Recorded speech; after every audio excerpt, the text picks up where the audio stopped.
forces among dozens dead in East Syria attacks. Russian fighters were among dozens of pro-government forces killed in eastern Syria this week in a deadly wave of attacks by Islamic State group jihadists, Moscow and a monitor said Sunday. After the collapse of its so-called caliphate last year, it now only holds tiny pockets of Syria, mainly in the vast desert stretching to its eastern border. This week, the jihadists ramped up their hit-and-run attacks on regime positions there, according to the Syrian Observatory for Human Rights Monitor. The deadliest was on Wednesday, when it targeted a group of Syrian and allied Russian fighters near the town of Mayadin in the eastern province of ez-Zor. There were 35 pro-government forces killed, including at least 9 Russians. Some of those Russian nationals were government troops, but not all of them, said observatory head Rami Abdelrahman. The remaining 26 were all Syrian forces, he told AFP. A steadfast ally of President Bashar al-Assad, Moscow has helped his army recapture swathes of territory since 2015 by providing airstrikes and ground troops. There are also widespread reports of private Russian mercenaries on the ground. Moscow's defense ministry said Sunday 4 of its servicemen were killed in clashes in ez-Zor. 2 were military advisors supporting Syrian artillery operations and died immediately, and another 2 died of their wounds in a Russian-operated military hospital in Syria. 3 others were wounded. IS claims attack.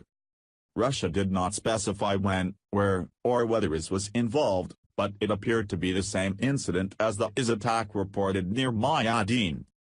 The jihadist group itself claimed it attacked regime forces in eastern Syria on Wednesday. The assault was the largest in series of IS guerrilla raids on regime positions this week. On Tuesday, 26 regime forces were killed in a surprise IS attack in desert areas of the neighboring province of Homs, according to the observatory. And a pair of IS assaults between Saturday night and Sunday morning killed at least 11 pro-regime forces in ez-Zor. The latest attack brings to 76 the number of Syrian troops and allied Iranian and Russian forces killed since the escalation, Abdelrahman said Sunday.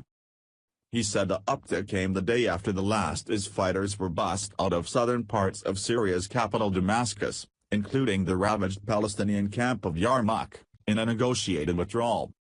Many headed towards the Bardaya, the stretch of Syrian desert extending from Homs province through ez-Zor to the eastern border with Iraq.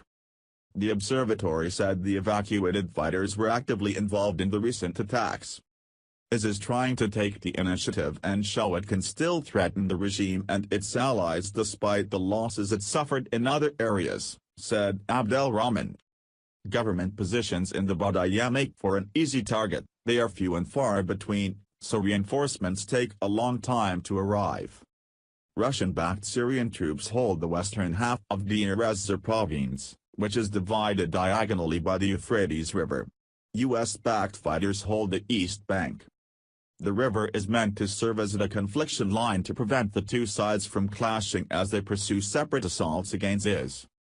A Syrian military source based in the east told AFP that Assad's troops had cleared large parts of the territory from IS, which was now lashing out.